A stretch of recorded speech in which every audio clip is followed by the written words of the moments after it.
तो ये है ट्रिग्नोमेट्री का पार्ट 2। तो स्टार्ट करते हैं। पहले कुछ फार्मूलाज देख लेते हैं। पहली चीज़ ये है कि अगर एंगल साइन माइनस थीटा हो तो ये माइनस साइन थीटा हो जाता है। इसी तरीके से इसका रेसिप्रोकल अगर हो तो यहाँ पर इसका भी साइन बाहर आ जाता है, माइनस कोसेक थीटा हो जाता है।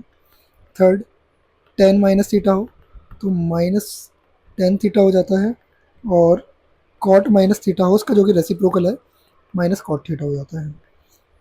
लेकिन जो कॉस माइनस थीटा होता है वो कॉस थीटा ही रहता है, और जो उसका रेसिप्रोकल है सेक माइनस थीटा हो वो सेक थीटा ही रहता है।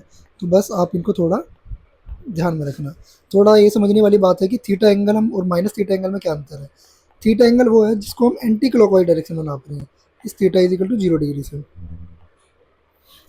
ठीक है, और अगर हम इसी को क्लॉकवाइज डायरेक्शन में नापें तो इसको हम माइनस थीटा कह सकते हैं। जैसे कि अगर ये एंगल 45 डिग्री है तो ये वाला जो एंगल है ये डायरेक्शन में ये -45 डिग्री है और कुछ नहीं है। ठीक है, तो सेकंड पे आ जाते हैं। अब हम जरा एक क्वेश्चन देखते हैं, जैसे कि साइन 150 डिग्री की वैल्यू निकालनी है हमें। तो हम इसको इस तरीके से लिख सकते हैं, साइन 180 माइनस 30 डिग्री। और इसको हम लिख सकते हैं साइन 90 इंटू 2 माइनस 30 डिग्री। अब मैंने पिछले बार बताया था अगर ये इवन होता है तो कोई चेंज नहीं आता है, यानी कि साइन साइन में ही रहेगा और अंदर तो एंगल क्या आएगा, 30 डिग्री आ जाएगा। ठीक है, अब यहाँ पर हमें साइन देखना है क्योंकि 150 डिग्री यहाँ पर आता है और यहाँ पर सेकंड क्वाड्रेंट के अंदर क्या होता है कि साइन और उसका रेसिप्रोकल पॉजिटिव रहता है, तो यहाँ पर पॉजिटिव ही आएगा, यानी कि साइन 30 डिग्री की आ जाएगी वैल्यू 1/2। तो आप इसको इस तरीके से निकाल सकते हो।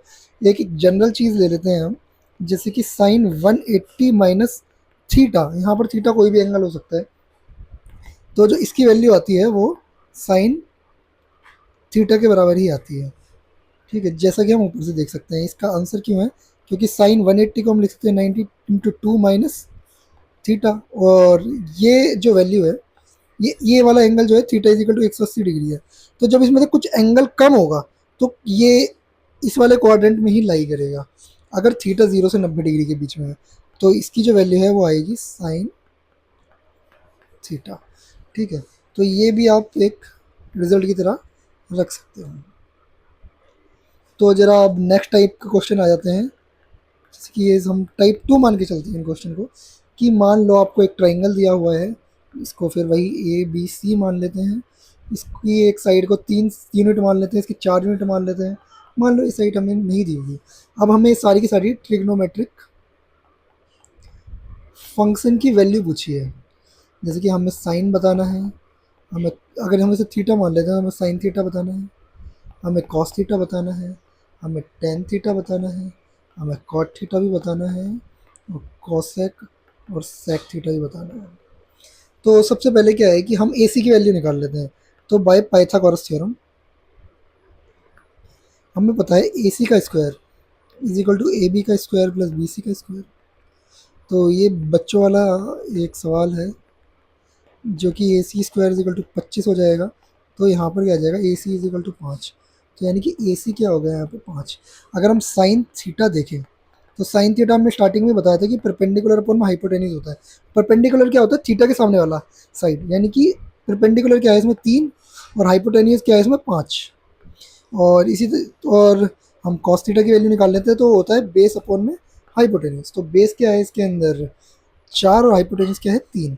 और इस तरीके से टेन थीटा जब हम निकालेंगे तो होता है परपेंडिकुलर अपॉन में बेस। तो परपेंडिकुलर यहाँ पर क्या है 3 और बेस क्या है 4, तो 3/4।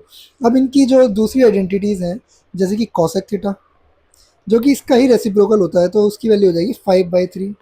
सेक थीटा इसकी वैल्यू हो जाएगी 5/4 क्योंकि कॉस थीटा का रेसिप्रोकल होता है। और कॉट थीटा जो कि टेन थीटा का रेसिप्रोकल होता है, इसकी वैल्यू हो जाएगी 4/3। तो ये जो है ये सारे के सारे इसके आंसर है। इसी तरीके का आप कोई भी क्वेश्चन बना सकते हो। एक और क्वेश्चन ले लेते हैं इसके अंदर, जैसे कि अगर हमें एक जनरल क्वेश्चन ले लेते हैं कि बाई चांस मान लो हमें ये एक्स दिया हुआ है, ये वाई दिया हुआ है ए। अब ये हो गया है, काम क्यों नहीं कर रहा।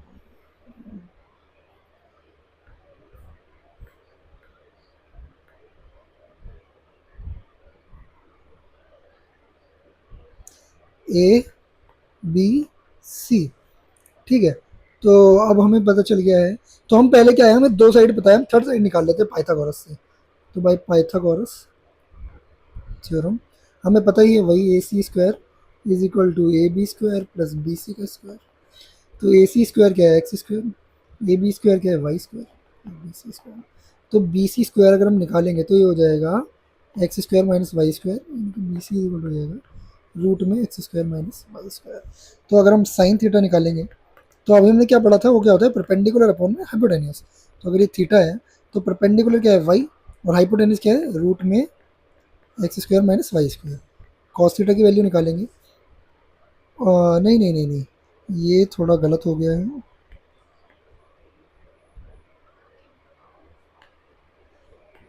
एक्चुअली हाइपोटेन्यूस है हमारा एक्स। कॉस थीटा जब निकालेंगे तो बेस क्या है, इसका बेस है रूट में x square minus Y square. तो बेस है रूट में x square minus Y square upon में एक्स, और टेन थीटा की वैल्यू हो जाएगी परपेंडिकुलर अपॉन में बेस, तो परपेंडिकुलर है वाई और बेस है रूट में x square minus Y square. तो बस इसका जो कॉसिक थीटा निकालना है वो उसका रेसिप्रोकल हो जाएगा, यानी कि X by Y. Cos theta निकालना है सेक थीटा, बस इसको उल्टा कर दो आप, तो ये क्या हो जाएगा, एक्स अपॉन में रूट में x square minus Y square, और कॉट थीटा की वैल्यू निकालनी है तो रूट में x square minus Y square upon में वाई।